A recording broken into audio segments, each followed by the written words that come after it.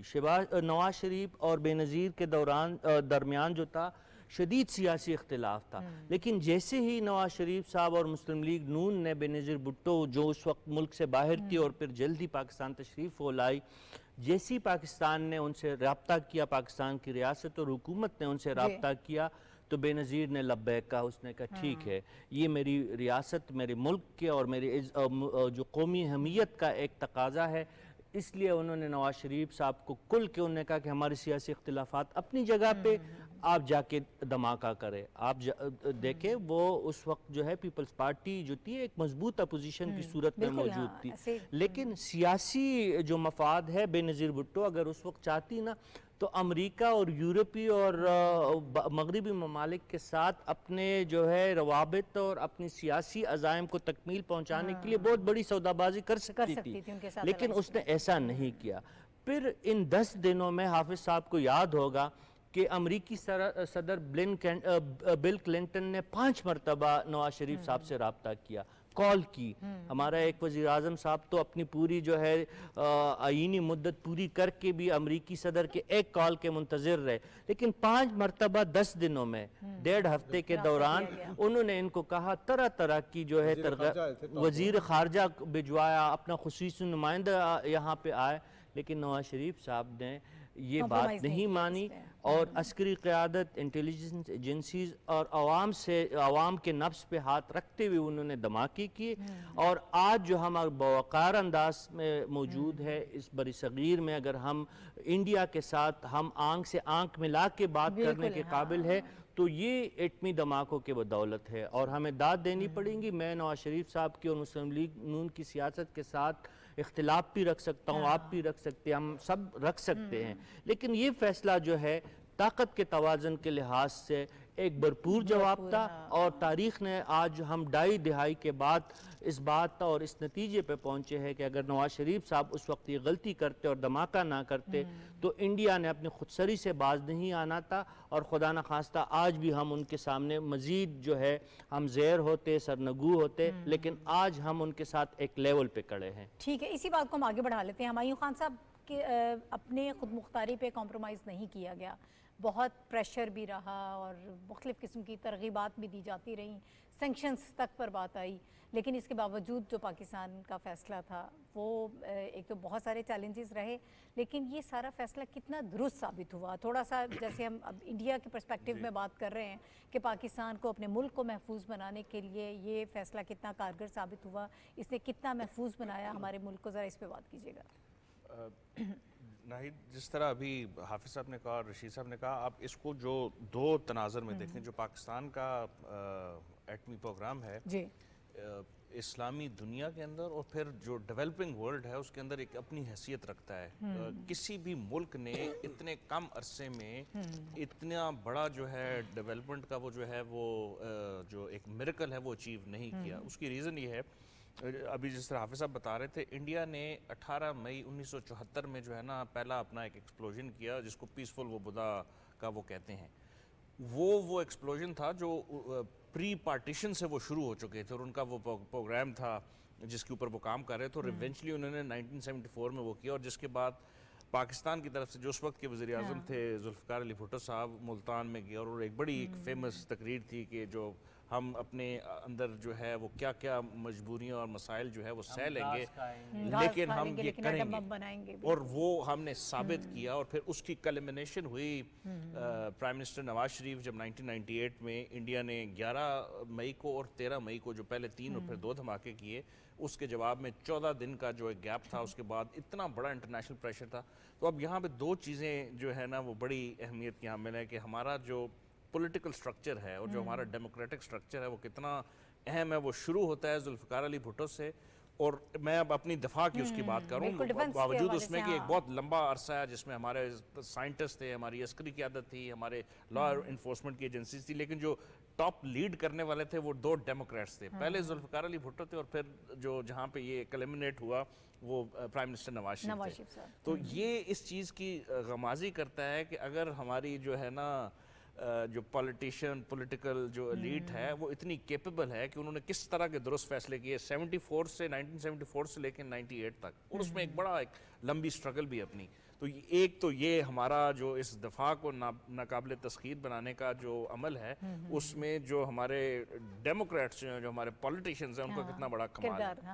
باوجود اس کے کہ اس کو کمپلیٹ سپورٹ کیا گیا ملٹری کی طرف سے، لا انفورسمنٹ ایجنسیز کی طرف سے، انٹیلیجنس کی طرف سے. اچھا پھر 1998 کے بعد والا واقعہ بھی ہمیں نہیں بھولنا چاہیے. ہم پہ سینکشنز لگ گئیں، ملک جو ہے وہ ہمارا جو فورن انویسٹمنٹ تھا وہ ختم ہو گیا. تو اس وقت سے جو اگلے 4-5 سال تھے، ہم نے جو ہے نا نواز شریف اس وقت جو پرائم منسٹر تھے اور ان کی جو اپیل تھی کہ لوگوں نے اپنے جو زیورات دے دیے، جو ہم نے ملک بچاؤ قرض اتارو والا جو تھا، یہ بھی اس چیز کی غمازی کرتا تھا کہ ایک سٹرینتھ ہے اس قوم کے اندر، اس نیشن کے اندر. تو میرا خیال ہے جس طرح رشید صاحب نے کہا، یہ 26 سال گزرنے کے بعد جو ہے نا اس چیز کو یاد کر کے یہ فخر کرنا چاہیے کہ جو سفر ہم نے 1974 سے سٹارٹ کیا تھا اور اتنے کم عرصے میں، میرا خیال ہے دنیا کے کسی ملک نے اتنے کم عرصے میں یہ جو ہے نا فیٹ حاصل نہیں کی. ہم 7 تو جو ہے 5 تو ریکگنائز ہیں، 2 ڈیفیکٹو، اور پھر اس کے بعد 2 دوسرے ہیں جو ان کے اوپر گوئیاں کی جاتی ہیں. نن دا لیس میرا خیال ہے کہ اس حکومت کو جو اس وقت اسی کی ایک کنٹینیویشن ہے، فخر حاصل کرنا چاہیے. اور پھر اس حکومت اس وقت کے اندر چونکہ کولیشن ہے، اس میں پیپلز پارٹی بھی ہے اور باقی جماعتیں بھی ہیں، تو میرا خیال ہے وہ ری وزٹ کر کے ہمیں اتنا خوشی ہو رہی ہے کہ ہم نے 26 سال کے بعد دوبارہ وہ اپنے ڈیموکریٹس اکٹھے کیے ہوئے جو اس چیز کو سیلیبریٹ کر رہے ہیں کہ ہم نے اپنے ملک کے جو دفاع کو ناقابل تسخیر بنایا ہے، اور آئندہ بھی آنے والے دنوں میں ہم اس چیز کے اوپر جو ہے نا قربانیاں دیں گے اور اس ملک کے اوپر آنچ نہیں آنے دیں گے. ٹھیک ہے آغا صاحب، ذرا آپ تھوڑا سا جو سازشیں ہوتی رہی ہیں، آپ کو پتہ ہے یہ بہت بڑا کام تھا، کوئی چھوٹی چیز تو رہی تھی، بڑی کانسپریسیز ہوتی ہیں، تھریٹس ہوتی ہیں، سینکشنز کی ہم بات کر رہے ہیں، پریشر تھا، بہت ساری چیزیں تھیں. پھر ہمارے ہتھیاروں کے خلاف، ہمارے جوہری پروگرام کے اگینسٹ بھی بہت ساری سازشیں ہوتی رہیں، لیکن اس کے باوجود الحمدللہ اللہ پاک نے کامیاب کیا اور پاکستان آج ایک مضبوط ایٹمی قوت کے طور پر اس وقت دنیا کے نقشے پر موجود ہے. ذرا اس پہ تھوڑی سی روشنی ڈالیں. بہت شکریہ. دیکھیں اپنا آپ نے جو بات کی ہے سازشوں کی، سب سے بڑی سازش پاکستان کے خلاف یہ ہوئی کہ پاکستان میں تھرو این جی اوز اور through different sectors huge investment کی گئی کہ ہماری یہ قوم کو بتایا جائے کہ ہمیں تو ضرورت ہی نہیں ہے ڈیٹرنس کی، ہمیں تو اپنا کسی ایٹمی ہتھیار کی ضرورت ہی نہیں ہے. اور یہ سازشیں 1974 سے لے کر آن ورڈ چلتی رہیں. لیکن آج جو حالات یوکرائن کے ہیں، وقت نے ثابت کیا ہے کہ پاکستان کا فیصلہ تاریخی طور پہ درست فیصلہ تھا.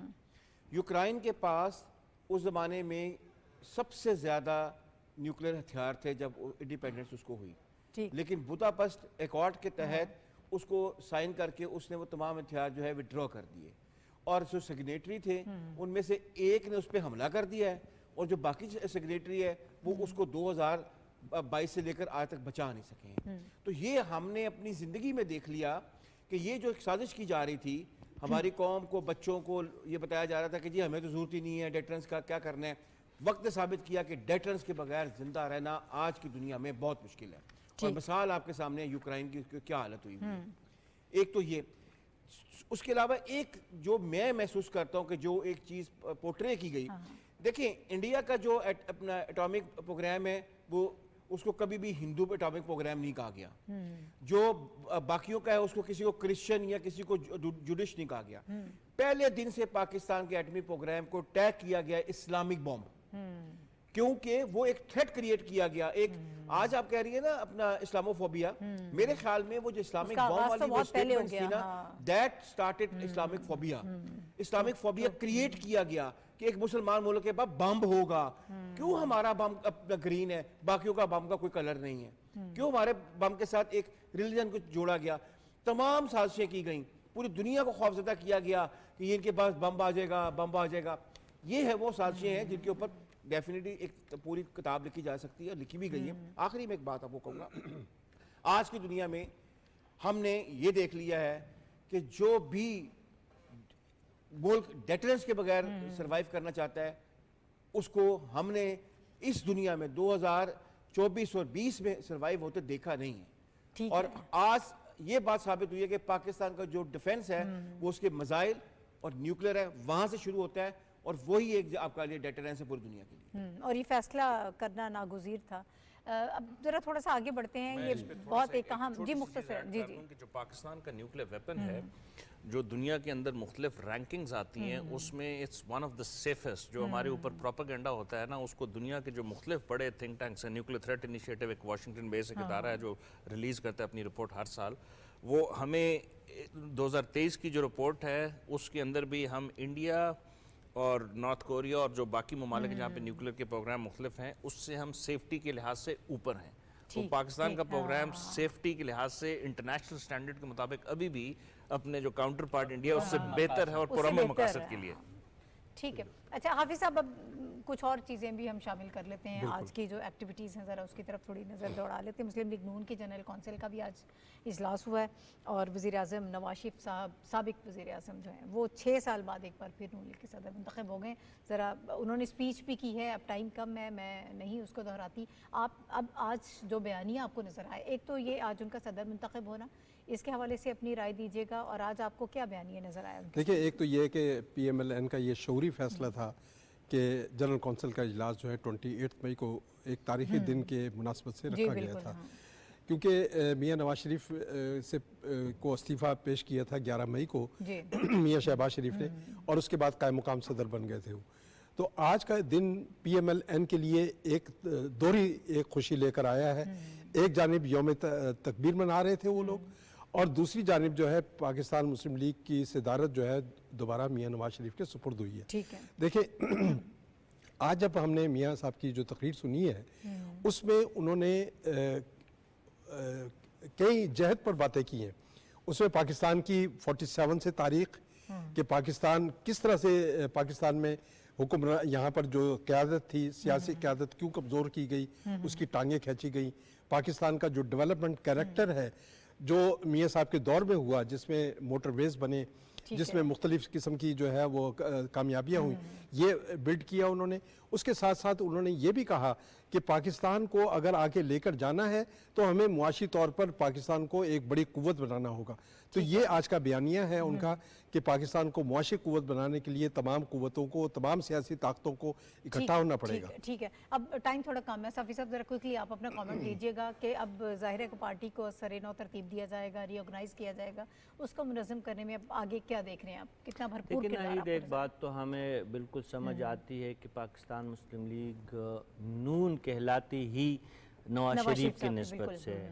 اور ہمیشہ ہم نے پاکستان مسلم لیگ نون کے جتنی بھی اعلیٰ قیادت ہے بشمول وزیر اعظم شہباز شریف صاحب کے, مریم نواز صاحبہ کے, رانا ثناء اللہ, سعد رفیق, احسن اقبال,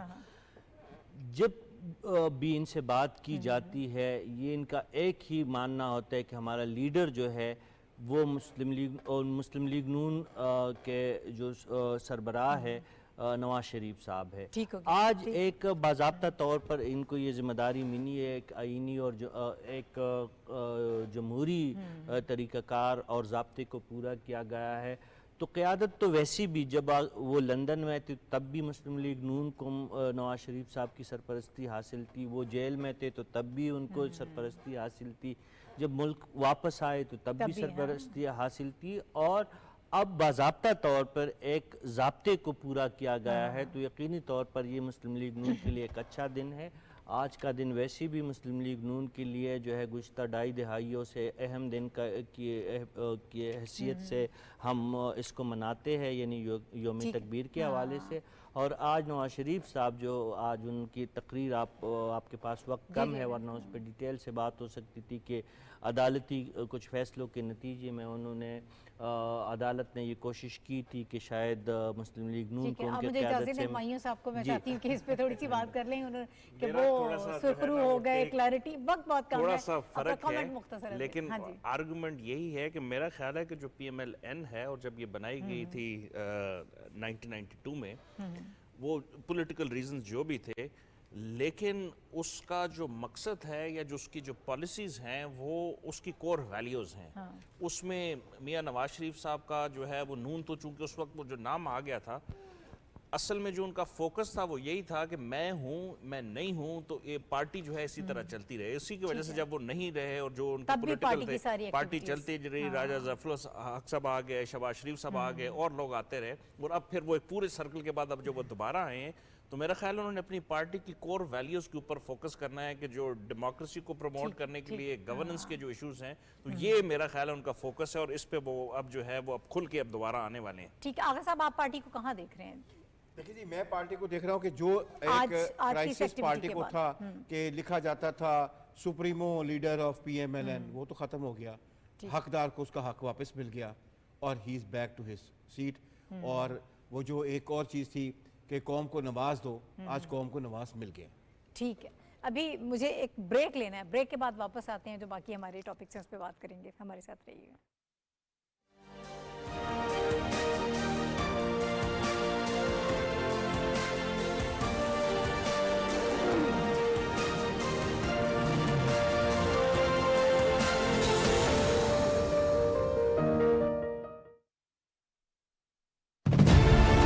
اس دھرتی کے ہم رکھوالے ہیں، ہم 28 مئی والے ہیں. چاگی کے پہاڑوں پہ نعرہ تکبیر لگایا تھا، ٹھکرا کے ہر دباؤ کو خودداری کا علم اٹھایا تھا. ایٹمی قوت بنا کے ملک کو ناقابل تسخیر بنایا تھا. آج بھی وہی ہے عزم جواں، چلتا رہے خدمت کا کارواں. نفرتوں کی آگ بجھائیں گے، نسل نو کو فتنوں سے بچائیں گے. قوم کو بنا کر معاشی قوت، تاریخ کے بدلنا دھارے ہیں. وطن کے ہم رکھوالے ہیں، ہم 28 مئی والے ہیں.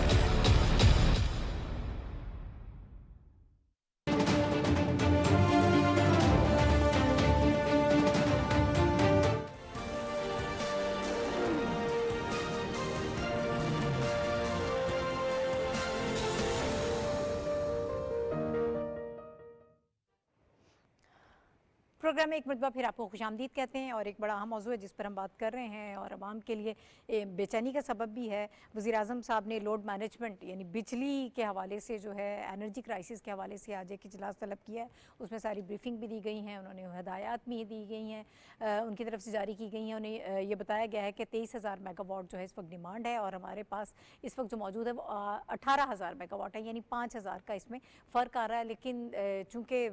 میں آغا صاحب آپ کی طرف آؤں گی، سوال یہ ہے کہ اس کو ہم اس وقت کیوں نہیں قابو پا رہے، وجوہات کیا ہیں؟ سولر کی طرف بھی بہت سارے لوگ جا رہے ہیں اور اس کی وجہ سے 22% جو ہے ہر مہینے جو ہماری ڈیمانڈ ہے اس میں بھی کمی واقع ہو رہی ہے. ان ساری چیزوں کو اگر مد نظر رکھا جائے تو اب کیا لاحہ عمل ہوگا ہمارا؟ دیکھیں جی، بات یہ کہ میرا ذاتی خیال ہے کہ سولر کے بارے میں مارکیٹ پہ مختلف قسم کی خبریں آ رہی ہیں کہ ان پہ کوئی ٹیکسیشن لگنے لگی ہے یا جو گرین میٹرنگ ہے وہ بند ہونے لگی. لیکن آپ کو پتا ہے کہ وہ ایک تو افواہیں اور پہلی بات ہے کہ حکومت کو اس کے اوپر ایک کمپلیٹ ڈائریکٹ اسٹیٹ فارورڈ ایک پالیسی دینی چاہیے کہ گرین میٹرنگ کا کیا فیوچر ہے یا باقی چیزوں کا، کیونکہ رک گئی ہے، یعنی کہ سولرائزیشن رک گئی ہے. تو اگر سولرائزیشن بڑھے گی تو ہمارا یہ ڈیفیسٹ کم ہوگا. یہ آپ کو انکریج گورنمنٹ کو کرنا چاہیے. کلیئرٹی. اور ایک اور بات وہ یہ ہے کہ یہ جو آپ 18,000 اپنا کہہ رہی ہیں نا، اس کے بیچ میں جو ہمارا جو تھیفٹ ہے جس کو یہ لائن لاسز کہتے ہیں، اب اس کو بھی ذہن میں رکھیں. لائن لاسز کو اگر آپ کنٹرول کرتے ہیں، جس کو میں چوری سمجھتا ہوں، تو پھر ہماری جو وہ جو ہے گیپ اور ختم ہو جائے. اچھا ٹھیک ہے. اچھا ہمایوں صاحب، آپ اس کا ایک تو وجوہات ظاہر ہے کہ عوام پروٹیسٹ بھی کر رہے ہیں، بے چینی بھی ہے، اور ظاہر ہے کہ ہم IMF کی بھی کچھ کنڈیشنز ہیں، اضافہ بھی کرنا ہے یونٹس میں جو ہے وہ بجلی کی قیمتوں میں بھی اضافہ ہو رہا ہے، لیکن اس کے ساتھ ساتھ لوڈ شیڈنگ بھی ہو رہی ہے اور غیر اعلانیہ ہو رہی ہے، اس پہ وزیر اعظم صاحب خاص سے برہم ہوئے ہیں اور انہوں نے کہا کہ اس پہ اقدامات کیے جائیں، فوری روکیں۔ بالکل ناہید آپ ٹھیک کہہ رہی ہیں، اور یہ ایک بڑا سنگین مسئلہ بن چکا ہے، اور اس کی ریزن یہ ہے کہ گرمی کی ایک شدید لہر جو ہے پچھلے چند دنوں سے اور چند ہفتوں سے آئی، اور اب آئندہ بھی ایکسپیکٹڈ ہے وہ آئے۔ بالکل ایسے ہی اس میں ہے۔ بجلی کے بہت سارے معاملات جو ہیں جو کہ ٹیکنیکل نوعیت کے ہوتے ہیں، ان میں جو ہے درم بھرم ہوا ہے، لیکن جو آغا صاحب نے کہا ہمارے جو بڑے مسائل ہیں اس میں بجلی کی چوری ہے، لائن لاسز ہیں، اور اس کے ساتھ ساتھ جو ہے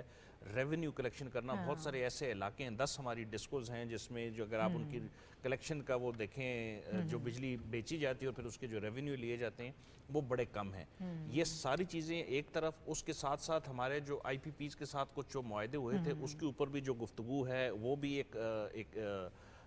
ایک ایسے مرحلے میں داخل ہے جس میں ابھی پرائم منسٹر اب چائنا جا رہے ہیں تو وہاں پہ اپنے چینی کاؤنٹر پارٹ کے ساتھ گفتگو ہونی ہے۔ تو میرا خیال ہے کمبینیشن آف فیکٹر ہیں، یہ آپ کو 1 سے 3-4 ہفتے یا 1 مہینہ آپ کہہ لیں، اس میں فوری طور پہ مسائل تو نظر آ رہے ہیں، لیکن اس کے حل کے لیے گورنمنٹ نے آلریڈی جو ہے وہ بہت بڑے جو ہے فیصلے کر لیے ہیں۔ جو ہمارے واٹر اینڈ پاور کے جو منسٹر ہیں، ہمارے پرائم منسٹر نے جو آپ ذکر کیا کہ انہوں نے ایک ہائی لیول میٹنگ چیئر کی اور اس کے کچھ فیصلے کیے۔ پروونشل کے اندر انٹر پروونشل کوارڈینیشن ہو رہی ہے، کل بھی بڑی ایک اہم میٹنگ ہوئی۔ تو میرا خیال ہے یہ ساری چیزیں، ہماری کیپیسٹی کافی زیادہ ہے، لیکن یہ جس طرح بھی آغا صاحب نے کہا سولر کے معاملے میں اگر ہم دیکھیں تو بہت سارے لوگ آف گریڈ ہو چکے ہیں، ان کو واپس لانا، تو یہ مسئلہ جو ہے اور ٹاپک ہمارا بڑا جو ہے وہ اہم ہے اور ہمارے پاس وقت بڑا کم ہے، لیکن میری جو گزارش ہے جو ہمارے جو لوگ سننے والے ہیں کہ گورنمنٹ از ویری کمیٹڈ۔ آپ کو 1 مہینے کے اندر جو ہے نا بڑی پازیٹیو خبریں آنا شروع ہو جائیں گی اپنے جو انٹرنیشنل ڈونرز ہیں ان کے ساتھ، آئی ایم ایف کے ساتھ جو گفتگو ہو رہی ہے اس میں ہم نے جو ڈفرنٹ ٹیئرز بنائے ہوئے وہ، اور پھر جو بجلی چوری کے خلاف جو کریک ڈاؤن سٹارٹ ہوا ہے اس کو روکنے میں، اور پھر وہ ایسے ادارے جو بجلی کے بل نہیں دیتے اس کو دیکھنے میں، اور پھر ڈسکوز کو افیکٹو بنانے میں، اور اس کے اندر پرائیویٹائزیشن کی بھی بات ہو رہی ہے، کچھ ایسے جو ہیں کہ ان کو پرائیویٹائز کر کے اور وہاں سے ریونیو جنریٹ کیا جائے۔ تو میرا خیال ہے موجودہ آج کے دن کے اگر حالات دیکھیں تو معاملات واقعی سیریس ہیں، لیکن آئندہ آنے والے دنوں میں معاملات بہتری کی طرف جا رہے ہیں، گورنمنٹ نے ڈیسیژن لے لیے ہیں۔ ٹھیک ہے، آپ کو یہ لگ رہا ہے کہ جو اس وقت اقدامات کیے جا رہے ہیں اسے بہتری بہت جلدی آپ کو بہتری نظر آئے گی، ایٹ لیسٹ لوڈ شیڈنگ سے اگر نجات مل جائے تو عوام کے لیے فائدہ ہو جائے گا۔ ایک اور بڑا حساس موضوع ہے، ہم نے کل بھی اس کے حوالے سے صافی صاحب اس پہ بات کی تھی، آج بھی ہم بات کریں گے، اسرائیل کی جو وحشیانہ بمباری ہو رہی ہے رفح میں، اس پر سلامتی کونسل کا ہنگامی اجلاس آج طلب کیا گیا ہے، اور جو محفوظ ترین علاقہ جس کو سمجھا جاتا تھا رفح کا، اس پر جو بمباری کی گئی ہے اس کا نوٹس لیا گیا ہے، اور 45 معصوم شہریوں کی شہادت پر، یہ 45 تو ابھی ہم سن رہے ہیں، کل جب ہم بات کر رہے تھے اس میں تو بتایا جا رہا تھا شاید 75 سے بھی زائد لوگ ہیں اور اضافہ ہو رہا ہے۔ بہرحال اس کے حوالے سے میں چاہتی ہوں بات کریں کہ AFP کی بھی ایک رپورٹ ہے جس میں یہ بتایا گیا ہے کہ عالمی تنظیموں اور کئی ممالک کی جانب سے کڑی تنقید کے بعد اب اسرائیلی فوج نے دعویٰ کیا کہ اس نے اس پر انویسٹیگیشن کر رہے ہیں کہ یہ معاملہ کیوں ہوا۔ کی میری قتل کے بعد اس نے جفا سے توبہ، ہائے حضود پشیماں کا پشیماں ہونا۔ غزہ اور فلسطین کو تباہ و برباد کرنے کے بعد اگر فلسطینی فوج کو یہ توفیق حاصل ہوئی تو بڑی بات ہے اسرائیلی فوج کو۔ آج آپ نے سنا ہوگا کہ اسپین نے بھی اسرائیل کو ایز اے ریاست تسلیم کیا ہے۔ تو فلسطینیوں کی جو لازوال قربانیوں کا جو نتیجہ ہے، میں اس بحث میں نہیں پڑتا کہ عالمی عدالت انصاف نے کیا فیصلہ کیا اور عرب ملکوں نے کیا کیا، مسلمانوں نے کیا کیا، یا حزب اللہ اور حماس نے کیا ثابت قدمی دکھائی، لیکن جو مغربی ری ایکشن ہے اس وقت اور جس اجلاس کی آپ بات کر رہی ہے اس کی اگر ہم تذکرہ کریں تو بالآخر وہ لوگ مجبور ہوئے جو امریکی یونیورسٹیز میں طلبہ جو نوجوان اٹھ کھڑے ہوئے ہیں اپنی حکومتی پالیسیوں کے خلاف۔ اب اسپین اور آئرلینڈ اور ناروے جیسے ممالک، اس سے پہلے فرانس اور باقی ممالک نے بھی ساتھ دیا ہے اور فلسطینی جدوجہد کو لیجیٹمائز تسلیم کیا ہے۔ تو یہ اس بات کی غمازی ہے کہ اسرائیل ظالم ہے اور فلسطین مظلوم ہے۔ ہم تو اپنے ہیں، فلسطینی ہمارے وجود کا حصہ ہے، امت مسلمہ میں کوئی فرق نہیں ہے۔ ہم تو ہمیشہ سے فلسطینیوں کی ریاست کو جائز تسلیم کرتے ہیں اور اسرائیل کی ریاست کو ناجائز تسلیم کرتے ہیں بحیثیت مسلمان، بحیثیت پاکستانی۔ لیکن جب اسپین، ناروے اور فرانس اور جاپان جیسے ممالک اگر ان کی جدوجہد اور ان کے مطالبات کو جائز اور فلسطین کی جو جارحیت ہے اس کو ناجائز کہہ رہے ہیں تو اسرائیل کو اپنے گریبان میں دیکھنا چاہیے. بینجامن نیتن یاہو کو اگر اپنے اقتدار کی کرسی بچانی ہے تو وہ ضرور بچائے, اپنے اندرونی سیاست کرے, اس سے ہمیں کوئی لینا دینا نہیں ہے, لیکن جس بے دردی سے اور جس وحشیانہ طریقے سے وہ معصوم بچوں, بزرگوں, خواتین اور پناہ گزین کیمپوں میں مقیم لوگوں کا خون جس طرح بہا رہے ہیں, اس کے نتیجے میں اس کے اقتدار کو دوام بھی نہیں ملی, اور ریاست اسرائیل جو ناجائز ریاست ہے اس کو کبھی بھی آپ اس کو استحکام نہیں دلا سکتے. بہتر طریقہ یہ ہے کہ اسرائیلی قیادت اور اسرائیلی فوج نوشتہ دیوار پڑھ لے. وہ جو جب حد سے بڑھتا ہے تو اس کا پھر یہی نتیجہ ہوتا ہے کہ وہ اسرائیل کے اندر اور اس کے اپنے اتحادی جو برسوں سے اسرائیل کی ناجائز ریاست کے پیچھے یہ ریاستیں کڑی تھی, یہ مغربی ریاستیں, آج وہ بھی پیچھے ہٹ رہی ہے. تو یہ بات اگر اسرائیل نے اپنی عزت بچانی ہے, دو ریاستی فارمولہ جو پاکستان نے پیش کیا ہے, جو سعودی عرب نے پیش کیا ہے, جو اقوام متحدہ نے اس کو لیجیٹیمائز تسلیم کیا ہے, اس کے بغیر اسرائیل کے پاس کوئی اور حل نہیں ہے. کسی مسئلے کا دوسری جنگ عظیم کو دیکھ لے, پہلے جنگ عظیم کو دیکھ لے, جنگ سے ختم نہیں ہو سکتی. آپ نے بات کرنی ہوگی, آپ نے جو ہے ایک دوسری کی بات سننی ہوگی, اور اگر ایسا نہیں کریں گے تو آپ یہ بات, یہ ریکارڈ پہ یہ بات آ رہی ہے کہ اسرائیل تباہ و برباد ہو جائے گا, ختم ہو جائے گا. یہ ناجائز ریاست جو ہے خطہ جو کرۂ ارض سے اس کا وجود ہی مٹ جائے گا. ٹھیک ہے, جو ہنگامی اجلاس طلب کیا گیا سلامتی کونسل کا, اس پر میں چاہتی ہوں کہ تھوڑا سا بات کریں. جو سیکریٹری جنرل ہیں یو این کے,